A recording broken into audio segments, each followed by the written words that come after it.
Hi all, welcome to competitive cracker. ഞാൻ Chikkumon Philip.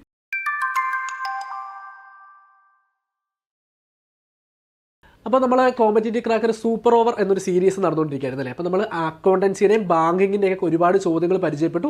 ഇന്ന് ഞാൻ വന്നിരിക്കുന്നതൊക്കെ കോർപ്പറേഷനിലെ ഒരു 6 ചോദ്യങ്ങളെ നിങ്ങളെ പരിചയപ്പെടുത്താൻ വേണ്ടിയിട്ടാണ്. അപ്പോൾ നമുക്ക് ആദ്യത്തെ ചോദ്യം നോക്കാം. Corporation in India before independence developed in dash stages. ഇന്ത്യക്ക് സ്വാതന്ത്ര്യം കിട്ടുന്നതിന് മുൻപ് കോർപ്പറേഷൻ എത്ര സ്റ്റേജസ് ആയിട്ടാണ് ഡെവലപ്പ് ചെയ്തത്? 1947 മുൻപ് കോർപ്പറേഷൻ ഏതൊക്കെ സ്റ്റേജിൽ കൂടെയാണ് കടന്നുപോയതെന്നാണ് ചോദ്യം. Option A 3, option B 4, option C 5, option D 6. നമുക്ക് ആൻസർ ആയിട്ട് വരുന്നത് ഏതാണ്? ഓപ്ഷൻ സി 5 ആണല്ലേ.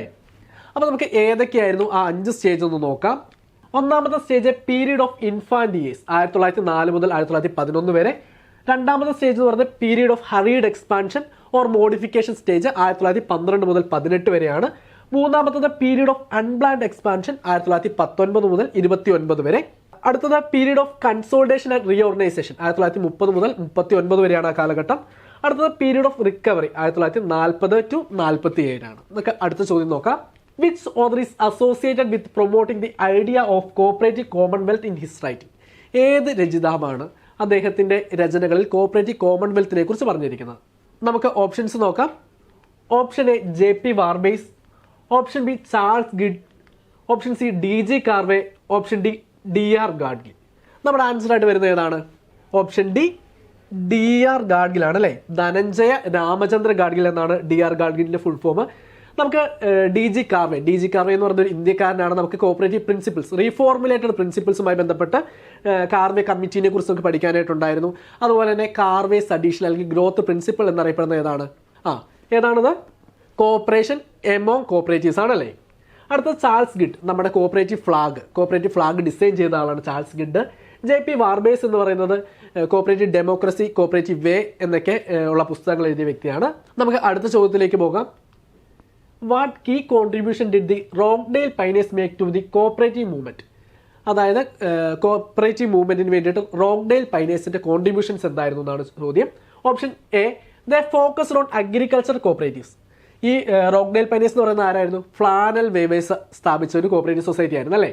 അടുത്തത് B they gave a definite shape of cooperative movement. Option C they concentrated on profit maximization for individuals.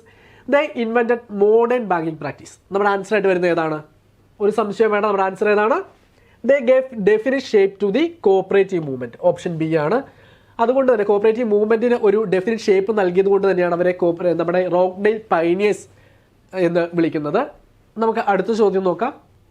What is the main aim of capitalism? ക്യാപിറ്റലിസത്തിന്റെ main ലക്ഷ്യം എന്താണ്? അതായത് മുതലാളിത്തത്തിന്റെ ഏറ്റവും പ്രധാനമായ ലക്ഷ്യം എന്താണെന്നാണ്? Option A social welfare, option B equal distribution of wealth, option C maximum profit, option D state ownership of production. Capitalism എന്ന് പറഞ്ഞാൽ ഏറ്റവും ഓൾഡസ്റ്റ് ഫോം ഓഫ് എക്കണോമിക് സിസ്റ്റമാണ്. അവിടെ എന്തുണ്ടായിരുന്നു? എക്സ്പ്ലോയിറ്റേഷൻ ഉണ്ടായിരുന്നു അല്ലേ. Exploitation of man by man. അപ്പം ഇതിന്റെ answer ആയിട്ട് വരുന്നത് ഏതാണ്? മാക്സിമം പ്രോഫിറ്റ് ആണല്ലേ. ഈ ഒരു ക്യാപിറ്റലിസ്റ്റ് ഏറ്റവും കൂടുതൽ ലക്ഷ്യം വെച്ചിരുന്നത് അല്ലെങ്കിൽ അവരുടെ പ്രധാന ഉദ്ദേശം എന്ന് പറയുന്നത് മാക്സിമം പ്രോഫിറ്റ് ഏൺ ചെയ്യുക എന്നതായിരുന്നു. നമുക്ക് അടുത്ത ചോദ്യത്തിലേക്ക് പോകാം. Corporation is an economic system with a social content. It's idealism has both. നമുക്ക് ഓപ്ഷൻസ് നോക്കാം. Economic and social element, option B economic and cultural element, option C social and political element, option D social and cultural element. ചോദ്യം എന്താണ് ചോദിച്ചിരിക്കുന്നത്? Corporation എന്ന് പറയുന്നത് ഒരു economic സിസ്റ്റമാണ്, അതിലൂടെ എന്ത് തന്നെയുണ്ട്? ഒരു സോഷ്യൽ കണ്ടന്റും ഉണ്ടെന്ന് പറഞ്ഞിട്ടുണ്ട്. അപ്പോൾ അതിൻ്റെ ഐഡിയലിസം എന്തൊക്കെയാണ്? ഒന്നും നോക്കേണ്ട കാര്യമില്ല. എന്താണ്? എക്കണോമിക് ഉണ്ട് അല്ലേ. എക്കണോമിക് ഉണ്ട്, അതുപോലെ തന്നെ സോഷ്യലും ഉണ്ട്. ആ ക്വസ്റ്റ്യൻ്റെ അകത്ത് തന്നെ അതിൻ്റെ ആൻസർ ഉണ്ട്. അതോടെ ആൻസർ വരുന്നത് ഏതാണ്? Option A economic and social element ആണ്. അപ്പോൾ CCയിൽ ഇപ്പം 45 ഡേയ്സിൻ്റെ ക്രാഷ് ആരംഭിച്ചിരിക്കുകയാണ്. നമുക്കറിയാം August 3 നമ്മുടെ എക്സാം വരുന്നത്. അപ്പോൾ ഇനി നമുക്ക് അധിക ദിവസങ്ങളൊന്നുമില്ല. കട്ട് ഓഫിൻ്റെ തൊട്ടടുത്ത് വന്നിട്ടും റാങ്ക് ലിസ്റ്റിൽ എത്താതെ നിരാശപ്പെട്ടിരിക്കുന്ന ഒരുപാട് ആൾക്കാരുണ്ട്. അപ്പം അവർക്കൊക്കെ ഏറ്റവും നന്നായിട്ടൊന്ന് റിവൈസ് ചെയ്ത് അവരുടെ വീക്ക് ഏരിയ ഏതാണെന്ന് തിരിച്ചറിഞ്ഞ് നന്നായിട്ടൊന്ന് റിവൈസ് ചെയ്യുകയാണെങ്കിൽ തവണ ഉറപ്പായിട്ടും നമ്മുടെ റാങ്ക് ലിസ്റ്റ് ഉൾപ്പെടുവാനായിട്ട് പറ്റും. അപ്പോൾ അവർക്ക് പറ്റുന്ന ഒരു ബെസ്റ്റ് ഓപ്ഷൻ ആയിരിക്കും നമ്മുടെ ഈ 45 ഡേയ്സ് ക്രാഷ് ബാച്ച് എന്ന് പറയുന്നത്. അപ്പം ഒട്ടും സമയം കളയാതെ നിങ്ങൾ ജോയിൻ ചെയ്യാൻ താല്പര്യമുള്ളത് നമ്മുടെ ബോർഡ് നമ്പറിൽ കോൺടാക്ട് ചെയ്യുക. അല്ലെങ്കിൽ നമ്മൾ താഴെ കൊടുത്തിരിക്കുന്ന കമൻറ്റ് ബോക്സിൽ കൊടുത്ത് ഗൂഗിൾ ഫോം വഴി നിങ്ങൾ എന്ത് ചെയ്യുക? അഡ്മിഷൻ ഉറപ്പാക്കുക. ഒട്ടും വൈകരുത്. നിങ്ങൾ ഇനിയുള്ള ദിവസങ്ങൾ നല്ല രീതിയിൽ യൂസ്ഫുൾ ആയിട്ട് ഉപയോഗിക്കുകയാണെങ്കിൽ നിങ്ങൾക്ക് ഈ തവണ ഉറപ്പായിട്ട് റാങ്ക് ലിസ്റ്റിൽ എത്തുവാനായിട്ട് സാധിക്കും. അപ്പോൾ നമുക്ക് അടുത്ത ചോദ്യത്തിലേക്ക് പോകാം. Dash is a tribal art and craft exhibition organised by TRIFED. അതായത് ട്രൈഫെഡ് ഓർഗനൈസ് ചെയ്യുന്ന tribal art and craft exhibition ഏതാണെന്നാണ് ചോദ്യം. Option A Mahotsav, option B Aadi Mahotsav, option C tribes India fest, option D Utsav. അപ്പം ഇതിൻ്റെ ആൻസർ നിങ്ങൾ എന്ത് ചെയ്യുക, നമ്മുടെ കമൻറ്റ് ബോക്സിൽ കമൻ്റായിട്ട് രേഖപ്പെടുത്തുക. അപ്പോൾ അതിൻ്റെ ആൻസർ ഏതാണെന്ന് നമ്മൾ പറയുന്നതായിരിക്കും. അപ്പം ഇതുപോലുള്ള കൂടുതൽ വീഡിയോസിനായി നമ്മുടെ ചാനലൊന്ന് സബ്സ്ക്രൈബ് ചെയ്തേക്കുക. അതൊക്കെ അടുത്ത വീഡിയോയിൽ കാണാം. താങ്ക്